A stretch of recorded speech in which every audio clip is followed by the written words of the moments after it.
Thailand, one of the last countries in the world still in touch with its past, where ancient traditions can be fruitfully adapted to the pressing needs of today. A well-loved king, worthy successor to distinguished ancestors, who uses his ritual sanctity and his personal popularity to get things done that will improve his people's welfare. All this, the king, the country's traditions, the people's welfare, are threatened with communist invasion. But with or without communism, the king sees his role as getting on with a job that needs doing.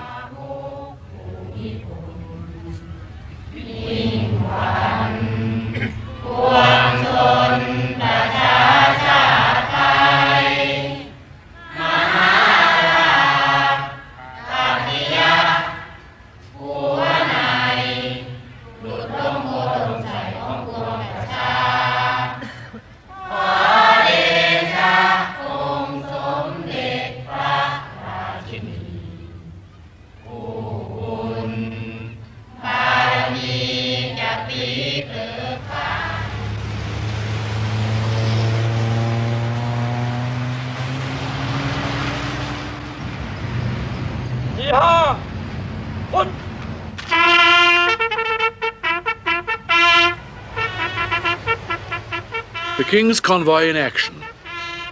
It leaves more or less every day when he's in the regions and covers about 30,000 miles a year.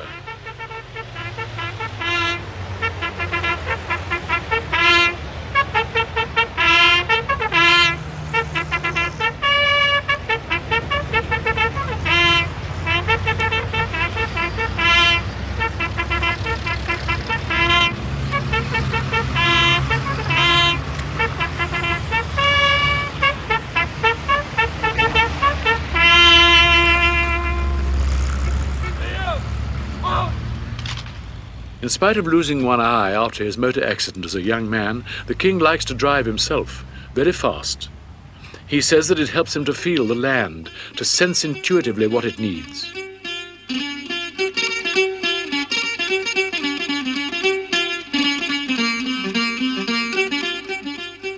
He plans the trips himself and decides when to stop. Once people know that the king is going to pass their way, they lay out carpets in case he might stop. For the feet of a king are not supposed to touch the ground. This taboo, though no longer strictly held, is still exercised, particularly by the country people. The purpose of these tours is always twofold. On the one hand is the improvement in the people's welfare and the development which the king achieves, and this is certainly significant. On the other hand, there is his presence as king among the villagers. Before his visit, they may feel themselves neglected. In his presence, and after he has gone, they know that they are not.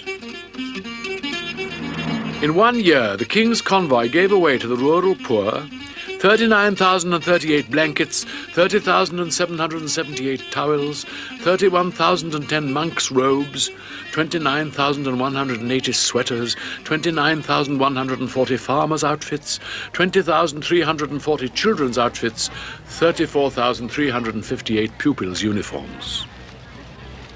One statistic the palace would not release was the number of lollipops given out, but it must be hundreds of thousands per year. The ladies-in-waiting act as social workers, taking extensive notes on every case so that each one can be followed up afterwards. This means typing up every night, and a lot of work when the court is returned to Bangkok. The King's Chief Information Officer coordinates them. There are a great number of administrative points to consider. For instance, if they take a child from a place like this to hospital in Bangkok, they have to take its family as well and feed and house them.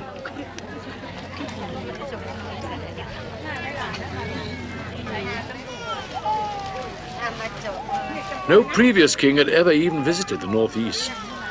King Bhumibol spent the first 10 years of his reign traveling very thoroughly through every district of the country so that he could see the problems in detail at first hand. This detailed knowledge now forms a base for rapidly expanding work in all kinds of development.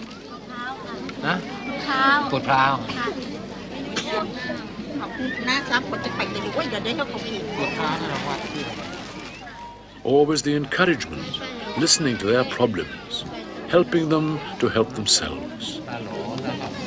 ต้องแวะไปทางไหนทางซ้ายตอนยานางตอบ Did they have any particular problem they wanted No, you to? no problem. They were very happy. And I asked in what temple they were going, and they said the name, and I looked in the map, and there is a old temple here, and they did not remember the name. They seem to be very impressed with your geographical knowledge. Oh, because they are very happy when somebody comes and knows about their village. But you go everywhere with this map, I notice.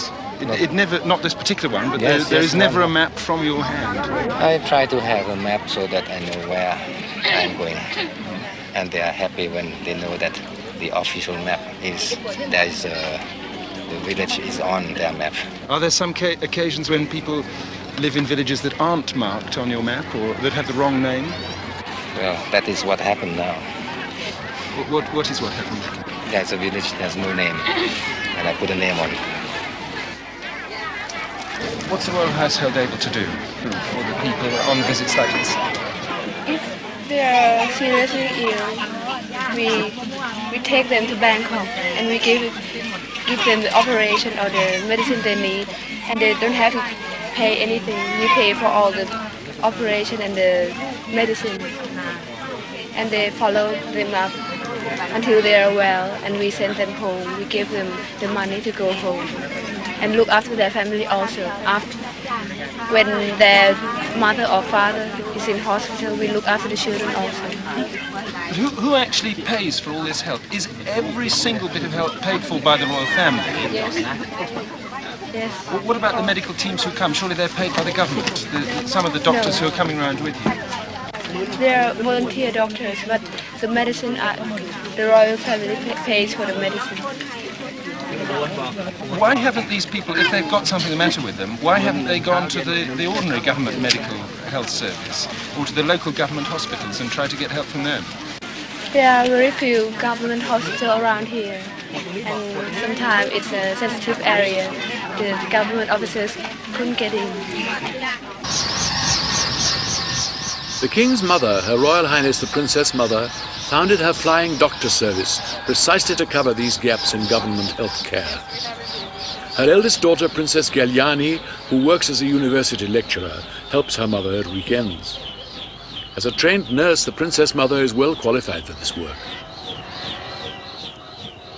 Now nearly 80, she remains remarkably fit and continues to work with great energy at a number of projects, but her influence in matters of health has been considerable. Neither she nor her son, King Bhumibol, ever forgets that public health was the life work of his father, Prince Mahidol, who died whilst working as a doctor in the north of Thailand. The Flying Doctor Service was founded in 1969. Border Patrol police helicopters take the doctors into remote rural areas they would not otherwise be able to reach. Radio communication has helped to make the service available throughout the country.